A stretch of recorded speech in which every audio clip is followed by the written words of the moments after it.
bana boni, aux amis père de 7 enfants. Père de 7 enfants. Ouais. OK. Vous appelez à moi Sinandaku. Vous appelez à moi Sinandaku Otangi? Ouais. Otangi au-dessus na niveau ni. On a licencié na droit. Vous avez licencié na droit. Ouais. Vie ba difficulté ba misala les athées on mona sala kopo. Oh. Ouais. C'est vrai ça? Ouais. Licencié na droit na université ni. Bon, nazaki na campus. Na aussi sapé kuna. Nande na sisipe na sali bataille belé puis na musala ezati. Na coach moi ba demande passer par là bon. Moi ba complication on mona tikaki na ko musala ka ko. Oui parce que mon mongo na wezani parce que to moni olati ba biloko to tizara pona ba volant to moni ona ba essuie glace tout. En fait présenter biso musala ni nous sala osala ka musala ni. Bon, normalement, je suis un décorateur à Mituka. Je suis un décorateur à Baka. So, on a un hernie. Ah, ça dépend. M super comme à 18h. M super ça dépend chaque jour. Chaque jour. Chaque jour. 18h. Fon ngai ni za boye ko comme à $70. Fon eza $70. O kana sana na ça compte ba o eza ko. To cha bena commerce no mobimba. Au moins o aliboso a aussi 21 ans. Moi, là, je aussi 21 ans. Oui. Yasuka na Agine. Yasuka azana 9 ans. Azana 9 ans. Oui. Et Bouva na ndako chambre salon. Bola la nini. Bon. Ba neti o wana mibali wana bakola. Ye ba wana kola za ba musulman balala na ba wana mosquée. Nazana maison moko na sala wana ya baji. O mso ya jeune fille na ngana. Ba wana batala na ndako. Biso na o ya mibali wana tolala na biso na maison. Maison za ka pemeni. La maison za ka pemeni ndako eza boye maison za na kwana. Loko pesa munene. Tu profiteras era ya kokanga ndito za na bana ba jeune garçon na ngana totandika musto lali na tongo to panzani ko ba classe ngabe na kena nganda kuna sokoli na bonga.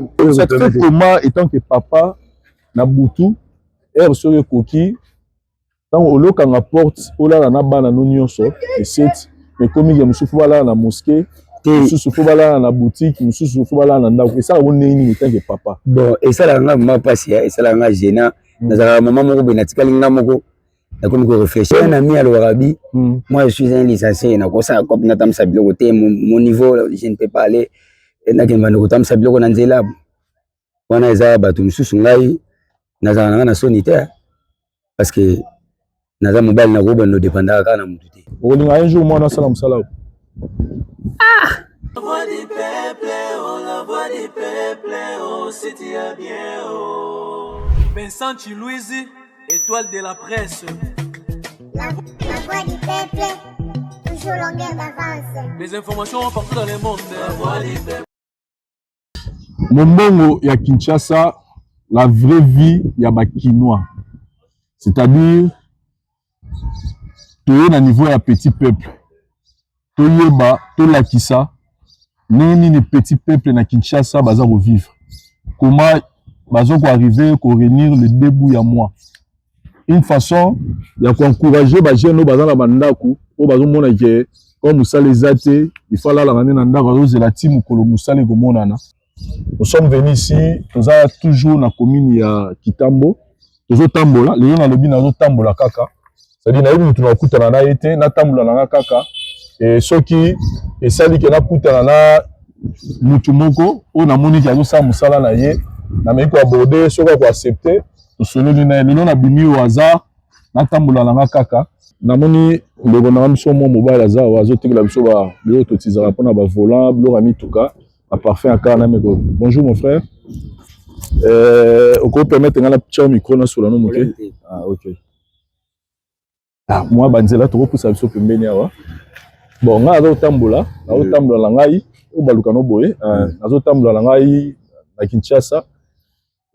Pour la commune koyeba titre ya élément na dosa comme ngo mbongo wa kin na la sa nini ba kinoa ba luka mbongo nini ba kinoa ba vivaka koyeba un peu moi quotidien na bino na moni ozo toka ba biloko to tizara na ba biloko mituka tout ça na epe soki na rozo moi interview à quelques minutes na meka pe ko découvrir yo et problème ezate merci beaucoup na ngina ba d'abord kombo na onani kombo na Biluka Raphaël Biluka Raphaël oza c'est vrai que ba congolais toza bomoko mais yo bimé na province nini Là, na province à Bandundu. La province à Bandundu. Ouais. Ok, Torozo biographie nayo, c'est-à-dire Ozali, papa, Yabana Boni, Ozali marié. Père de 7 enfants. Père de 7 enfants. Ouais. Ok. Naza pe na mwasi na ndako. Vous avez na mwasi na ndako Otangi? Ouais. Otangi otsugi na niveau ni. Bon, naza licencié na maths physique quoi. Licencié na maths physique. Eh, pardon, naza licencié na droit. Vous avez licencié na droit. Ouais. Vie ba difficulté ba misala ezate on mona sala kopo. Oh. Ouais. C'est vrai ça. Ouais. Licencié na droit na université ni. Bon, nazaki na campus.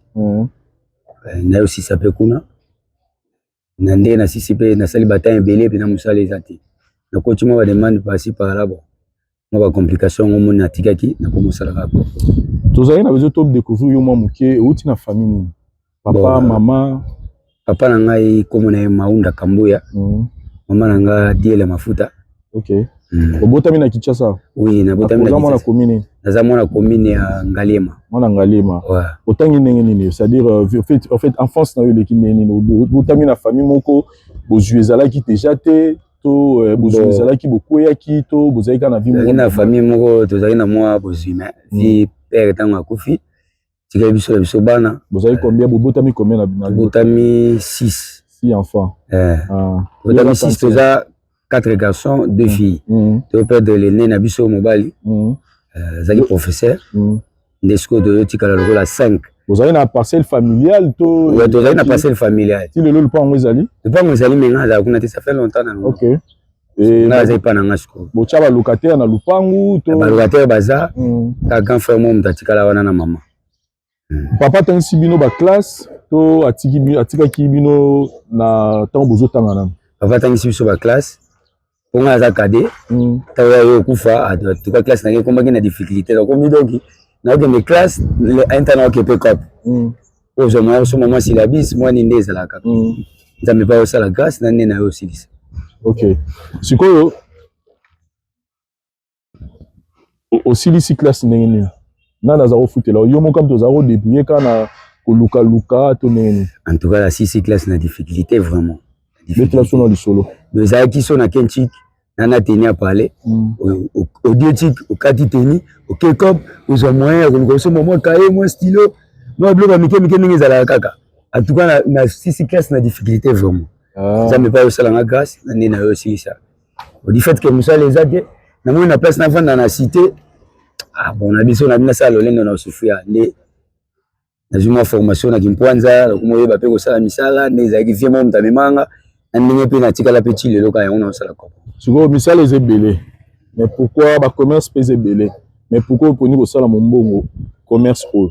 Bon na poni ko sala mombongo parce que na message nango déjà. Na na initié kio. Nda initié nga ve na mauvais doma. Et bana neni no fait parce que au gros ala pe initié na marabu belé mais pour banaka ezalaki jour moko cousin na moko ba utai poto ayaki na ka. Tokena ki mpwanza la tisi yango atie ba filmer nezaka ba décoration na bango. Na vie absolument wa vie musalo ngabi oui abizo numéro na ngaso za poso ba musalo benga na ko former nde na mona ni musalo ezate ta 6 classe na bite na benga vers ta na bengi esinga yaka na kimponza na ye ba ni ko former nga zo lakisa nga ba sala ka boye en fait en tout cas na ptiaki na ye OK na ye asa musala na zo tala azo lakisa nga moni ba sala ka boye ba sa ti pe na ko maîtriser ko ya pe mutu pete na ne pe na vanda ki pe na ba ni ko sala en tout cas na zo pe na formation vraiment na umela na sala ta ba 2 ans. Présenter biso sko musani ni vraiment yo salaka to yeba sko mombongo na wezani parce que to moni olati ba biloko to tizara pona ba volant to moni ona ba essuie-glace tout en fait présenter biso musala ni nozo sala osala musala ni. Bon normalement blande na bona za décorateur à mituka musala na ngai wana décorer baka. OK mutu so balingi ka peut-être silanga ba esthétique décorer nga sala boye donc musala na ngai wana dona za décorateur à mituka. Pour changer ba volant ba essuie-glace filmer voiture chamo ba dessin ba esthétique mo na ka ya on a benga la décoration donc on a benga décorateur à mutuka. OK et étant que décorateur à mutuka oza pourquoi préférer que ça de manière ambulant c'est-à-dire que zo tambola no kala banzela pourquoi pas au salaire bureau mon place mon to esika mon boy batu ba ya siko vers yo pona au décoller bon mutuka pourquoi vous préférez autant bola na nzela bon totambola pona oluka ba marché OK on va na place mon marché ko ela mais oko bima pe boy kuta sur na marché nena bo table déjà wana kana ma campagne wana ba petit bazar wana omona mo étalage wana ba tie ba tapis ba bilo ba mike mais c'est ça wana mais ngasko na message na ko tam du fait que na tamboli to na tiaka na ko tambola pona ko tambola pe na ko joper marché na ye pe na zubilo ko na sali cop les années moi ça mo pe na za pe na vandi na pe place mo ba to ko ba belinga mingi wala pe ba ya ko so na zate ba benga na téléphone ah te yaka to luka komi wana na ko vanda na ko tambola wapi place ko mona venir écoute ça la rapide ah bon na ko ke vandi no bi oza na ba mesa na ma campagne na ke ningo tambola wapi place mona ko ça mi ba marché rapide tamboleleki tamboleleki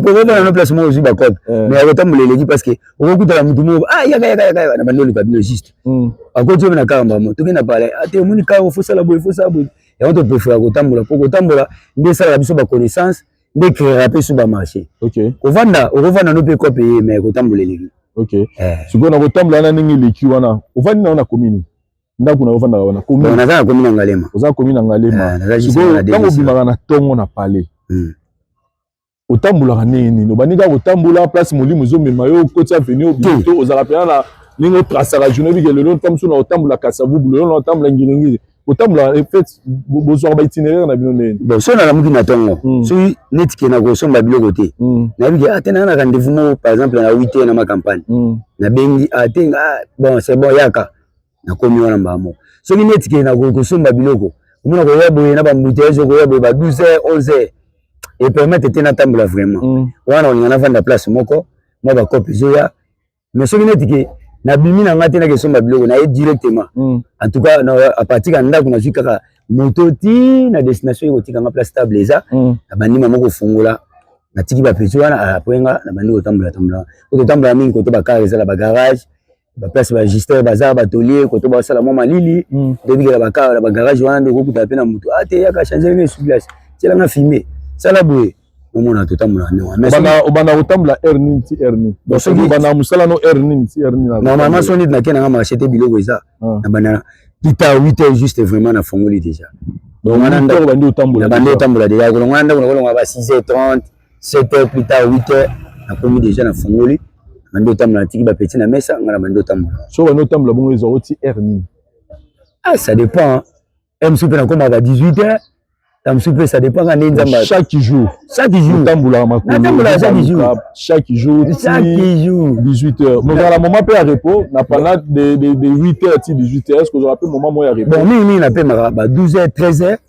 na pe mi na ke le moi place moi na luki moi le olia moi mai na pe mi moke so na zuma fort moi courage wala le na télé misus na bandeli misus ko tambola OK ça dépend pour la erni bon soki na komi na nganda kuneta avant ita vraiment 20h na lalia ah donc déjà 20h là pour la muki 5h na la muki 6h au bongami 6h déjà nous komi na bureau 8h au bandi tambola 8h30 bandi tambola OK sikoyo na ningina kuta sikoyo na musala na yo na ina iba d'abord fond na yo nyonso no zo tambola bo fond eza ko bon ndina tambola bo fond ngai ni eza boye ko koma ba $70 fond eza $70 o kana sana na bo sa konte ba o eza ko to cha bena commerce no mobimba combien bon mobimba na fond ya $200 na fond $200 OK ozo $200 wana ndeni bon $200 wana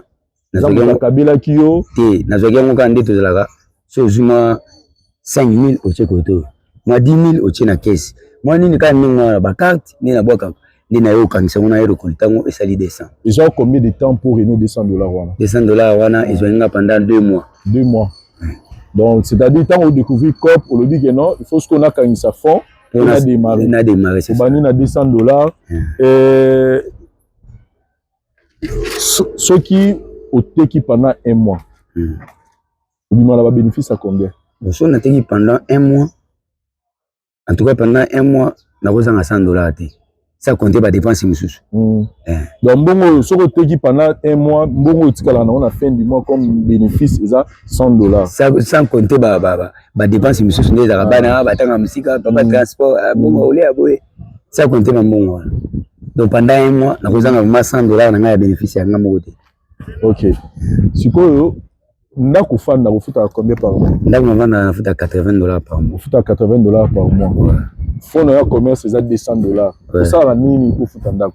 Bon, na salaka bon normalement neti ba makeli mala ko takati. Nazala na caisse, na chambongo na caisse, na chambongo na carte, neti oya ndako na futa wana mbonga caisse.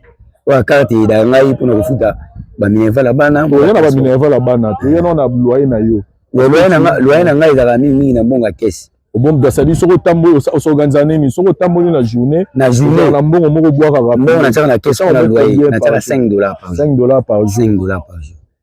Wana za pona loyer. Pona loyer wana butera takati ata na ndima kutuke na zanga na ngai eloko mais $5 wana faut kota na journée. OK. Sikoyo pona kolia ya journée sala nini pona bana 7 ozana ba na monsi. Bon pona kolia na journée soko sali déjeuner na kolia pourquoi na koma presque na ba 25 000 $10 to chaka minimum $10 voilà par jour. $10 par jour. OK. Ça coûte quand na $200 wana aux commerce na yo. $10 na bima pe kana kati. Eko bima kana kati wala. Wana be siko pona wala be ça wana za côté. OK. Pona organisation ya cuisine ya moi. Osala nini? Opesa mère chaque jour ya kolia to okanisaka ngo na moi opesika madame a gérer moi. Na kanisaka lo madame pas débrouiller na teka na ndena sala eka na pesa eka fond ya mbade ya fufu masango ba semoule moi bloka mikemi ateka mais chaque jour na pesa mbongo so ya ka maile mo mbongo na so pesa yango pasi ba lekapso na maile de moi $10 wana agada du fait que yo pesa yango chaque jour yo mona ti na fin du mois yo ka mbongo wenzo pesa tala o kama yo mo o kama abisi le combien mbongo belé combien akokuma na ba $310 chaque fin du mois ça. OK. Ce que le big à part yo topo tout ça là madame n'a pas débrouillé quelque part ateka masanguna ateka bépi ba makaya biloko mikemike ba masango ba fufu ba semoule. OK. Donc tout le bagage bozo vivre en équilibre yo zo luka madame pas zo débrouiller c'est ça. Bon classe ya bana bosala ndeni bon classe ya bana ngaya madame to sala likemba biso mibale ya journée ça va y avoir 10 000 francs à 10 000. De demander de samedi ti lundi. Donc c'est-à-dire quoi? Il y a tongo na poko 10 000 francs. Il y a pas 10 000 bobombi. Donc ça on le voit niti na semaine moko. Na mutu mo le voit fois le voit 60 000 et ça la biso le voit 120 000 to pesi mutu mo. Bo pesi na. De pesi niti ya zui. Ako ça ba makamune monsieur. Po mo ngabasi to la na ngode. Mais ngaso na jongo ya bige ah na mo ona zana ko 5 ko matama 400 300 000 ake na partager ndam na futeli bana. Bana no nyonso moi no bana bazana na niveau université moi so dans école primaire bazana humanité bazana université nazana yo na 7 enfants nazana mi balé moi bazana 5e primaire moi bazana 4e. OK bon o wana batikali moi bazana 2e CO moi bazana 1er CO ba o mikolo wana anena bango ya suka yango bazana moko 6e o wana pe ya 6e. OK moko ndaza na 5e décimale. OK donc ba o bazana na école primaire c'est que autant ça ba na école ya gratuité à l'état na tangi ça wana gratuité autant na privé gratuité na ngango de bana batanga ki année passée mais moi batanga bien te baleke belé na salle au moins na salle moko bana baza 68 na salle moko bana baza 78 ba de belé to bana batanga bien te désordre. On mettant on a privé na moni kisa on quand même savoir donc on a auto peut-être na bakambia ya ministère ya nini ba mekato ça suivi parce que eloko mokonza moko asali ya rocha gratuité enseignement faut population a bénéficier dans ce qui la bazoza la suivi bien il faut bon là d'ailleurs que vous avez confiance ya bana tamba na gratuité ba rapport et mais surtout na kiwe mais c'est juste c'est quoi ono madame mungu taibsanga au moins on a ébiété totelemi na liboso batuni ba na classe boyebi ete oto yebi ebonga divina madame yo mwana banda ne banda mwana yebi ete atuke pesa nga kanda na yo mageki ngabia azana raison parce que bana baleki belé nde na longola ye ngango bana na longola ye bango abibano ba otanga swate na longoli bango très bien na longoli bango na ke comme ça bango na prince de la paix bazotanga wana longola bango ndenga diete kuta benganga ya ka papa problème ni na bitete na limité. Bon, depuis nous on a zaki na première primaire a commis na 4e. Yo madame utangi sakabana lo ba mwana oyebi ete mais so tuni ba élève mais na salle boyebi ba otanga pena komboni. Mais yo utangi sakoyebi mwana tene. En tout cas pesa nga kanda ndena. Donc ça donne des motivations ça pour na moni pena ke bana baleke belé na salle madame azo retenir bana te. Ndo moni na longola kae. OK. Monsieur Raphaël hein? Oui. sikoyo na nyonso expliquer biso tokolo lobanini monsieur Raphaël azo vivre vie à bien toi azo souffrir na vivre bien vie à bien te elo nini la biso parce que olobi déjà wa ke ochaka mwa bali kelemba na yo obakisa ba carte ozo kofuta ndaku ozo koka kotangisa bana oza kokoka kolia ya journée chaque jour bana olala nzala te sikoyo esika nini yo lobi ozo souffrir alors que oza déjà la capacité ndako oza na 7 enfants ouais ofutela ndako à $80 ya nini chambre salon deux chambres salon ou chambre salon on a liboso na agini bon moi ouais liboso a aussi 21 ans moi na liboso aussi 21 ans ouais yasuka na agini yasuka azana 9 ans azana 9 ans ouais et bova na ndako chambre salon bolala nini bon ba neti o wana mibali wana bakola ye ba ngoko za ba musulman balala na ba na mosquée nazana maison moko na sala wana ya baji o mso ya jeune fille na ngana ba ngondo batala na ndako biso na o ya mibali wana tolala na biso na maison za ka pemeni ya maison za ka pemeni ndako za boye maison za na kwana loko pesa munene to profita era ya kokanga ndito za na ba jeune garçon na ngana to tandika musto lali na tongo to panzani o ba ke classe ngape na kena ndako na sokoli na bongami mage pale na ngakuna na cha locataire mais akinda kwa munene deux chambres salon to cha peka locataire pour lokaka nini oridi ya ko sa moi c'est comment étant que papa na butu sur koki tant oloka nga porte ola na bana no nyonso et c'est mais comme il y a musufu bala na mosquée musufu fo bala na boutique musufu fo bala na ndako et ça on nini tant que papa bon et ça la nga ma pasi et ça la nga gênant na maman moko be na tikali nga moko na komi ko réfléchir siko ndenge naza boye na komi siko na boule fo na soka ndako ya deux chambres salon mais soko de zoate ça parce que tout le monde a besoin na makoki ya ozwa bashina ya ba montant on a parce que normalement déjà OK de na ba 300 ba 250 normalement naza boye na ozaka ko obligé na ko ya kana na nini wala fo na soka deux chambres salon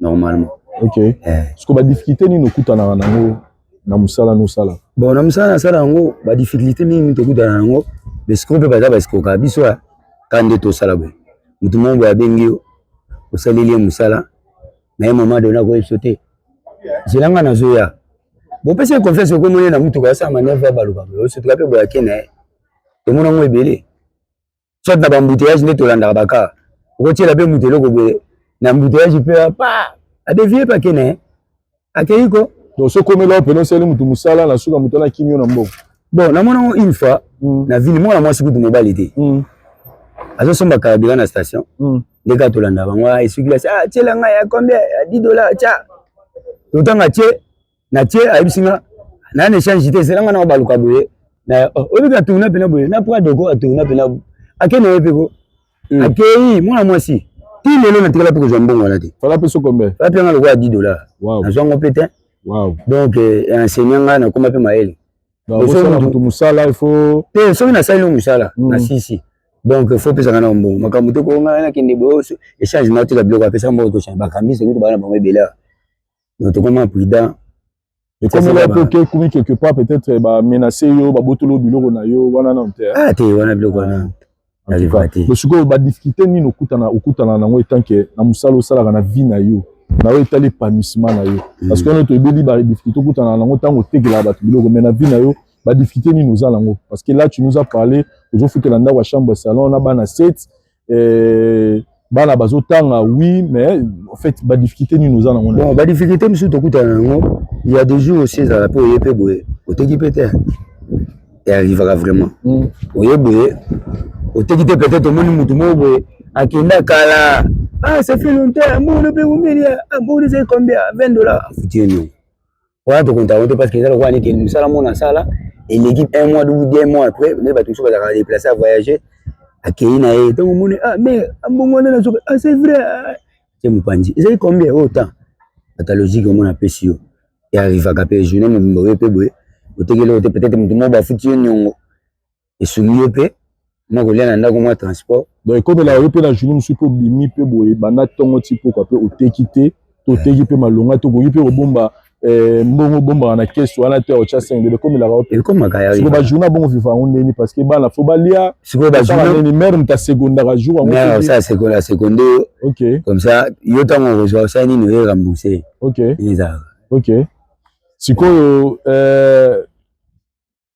soki lelo bapesi yo $1000 osala ngoni continue musala oyo changer musala so lelo bapesi nga $1000 na ozalaka na musala oyo mwa sikoyo na osala neti étalage eza bongo naluki mwa place moko boye nakotisi yango natia yango neti mwa maison quoi nasali pene étalage ya biloko $1000 eza ebele $1000 nasali ndako ya biloko oyo $1000 bon ata 500 peut déjà c'est bon ata 500 nasala ndako ya biloko nakendanga kutu Dubai te kaka wala koti na ville na trier maison pena ya place de rechange bafiltre biloko nyonso bahuile de frein babatterie biloko to ezali donc avec moi somme wana en tout cas naza satisfait na osala ndako ya biloko oyo okolinga un jour mwana osala mosala oyo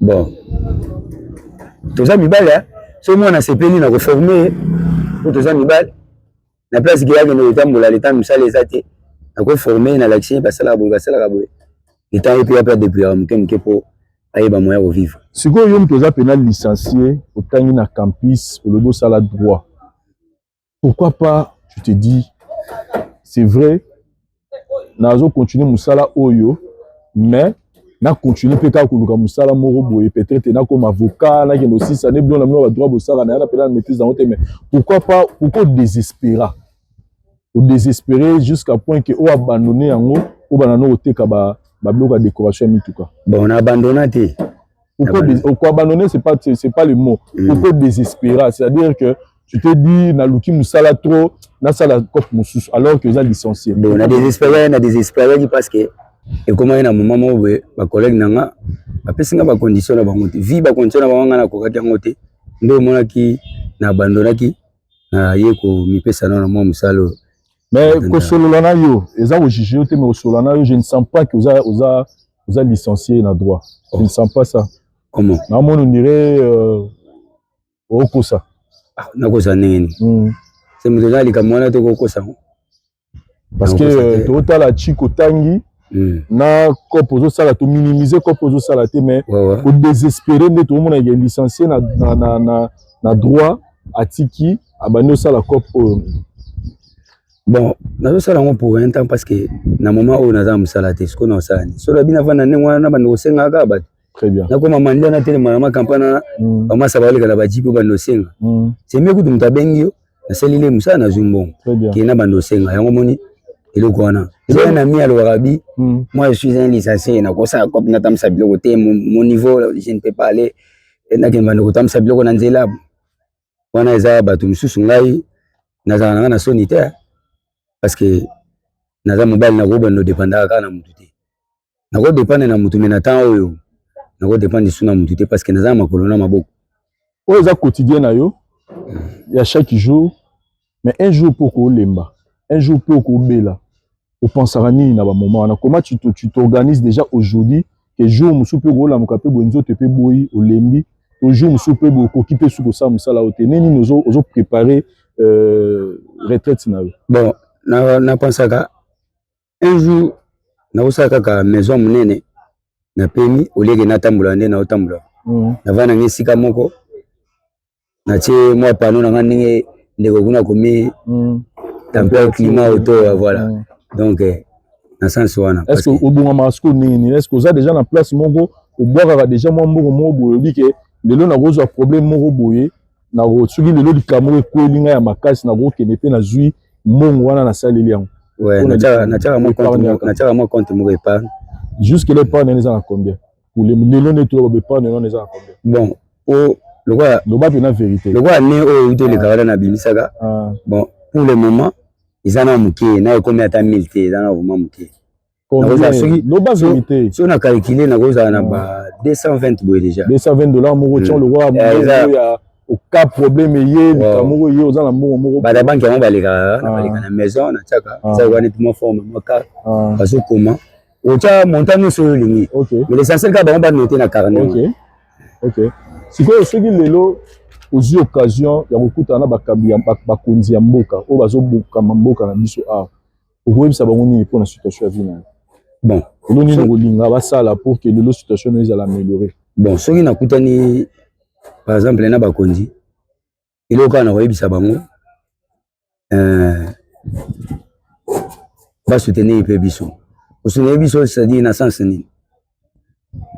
Bon pour avec ministère affaires sociales à ça somme salango pété ningi zala keo. OK boye. Ba aider à moi somme mo ezaki. Et que peut moi avantage mo que ça la ta moi maison. Na éviter. Pour ngai ba konjiba ba pe biso petit peuple pe toujours kemba. Mais côté wana ni de côté bango baza biso to koma kuna te. To koma kuna nini? Bino nde bato bakutana na bango bobo. Eh to ba lelo tam susu to sala élément ti otala ma bato otala ngo ko pe ça peut likaniso bino mpona peut-être mpona biso ba oyo to sala musala oyo ko linga peut-être ba konjiba sunga biso ne loko boye.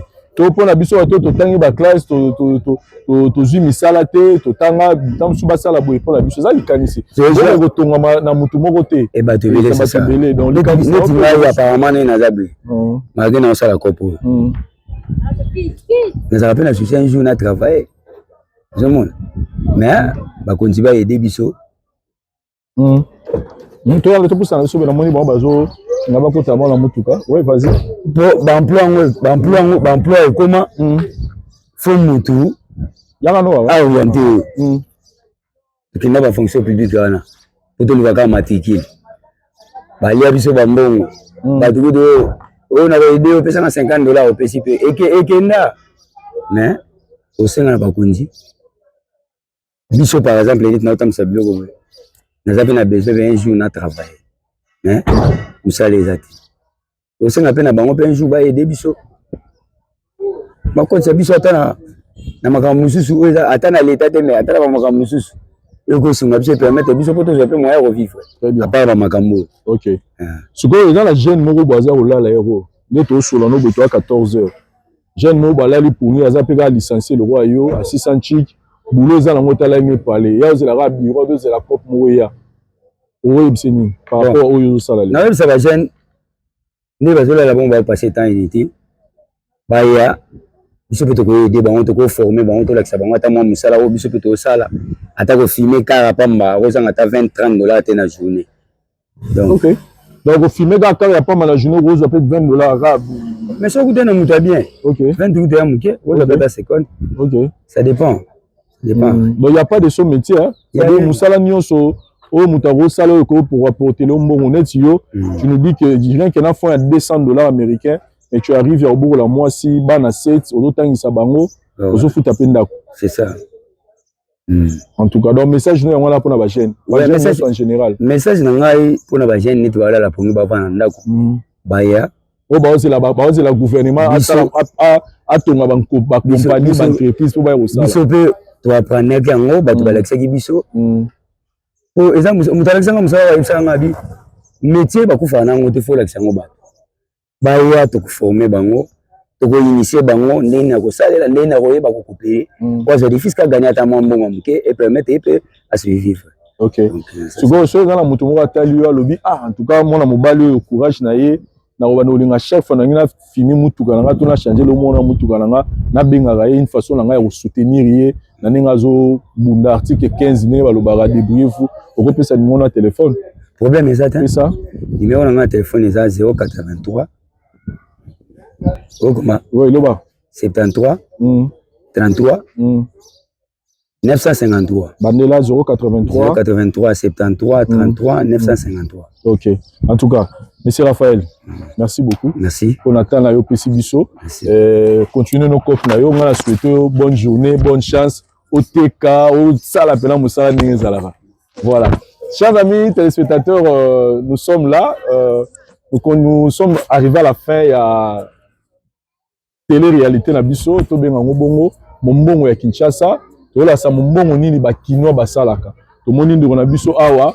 Raphaël qui avec $200 arrive à subvenir na ba besoin ya famille na ye une façon d'encourager une toujours là na ndaku pour comprendre qu'avec $200 tu peux aussi faire quelque chose dans la vie au lieu de là na ndaku au lieu que za la décourager tu peux aussi vivre à $200 wana pour que ça la vie maramba bien Voilà, merci beaucoup na Château Kolo pour la prise de vie puis réalisation. Merci. Na binonio surtout bobu bosepé la concept on a 8 ans, il y a autant à commentaires, mais bosepé nous sommes dans la variété, il y a un concept vérité en face et coufité. Vous aurez une grande surprise pour Bomeli Bino, mais en attendant, continuez à consommer nos différents programmes de jeu la bino pour la moussa pour réveiller bah tu veux pour l'hôtel il s'appelle la de mususu et $200 au yozo zoa aux autres bomana champagne aux autres dépenser mangu il y a des fonds de commerce. Il y a un papa qui a un 7 na moi si nando wazo bokola donc mbongo ezelo basama na ngote merci bye. La voix du peuple, oh la voix du peuple, oh c'était bien oh. Vincent Chilouizi, étoile de la presse. La voix du peuple, toujours longueur d'avance. Les informations partout dans le monde. La voix du peuple.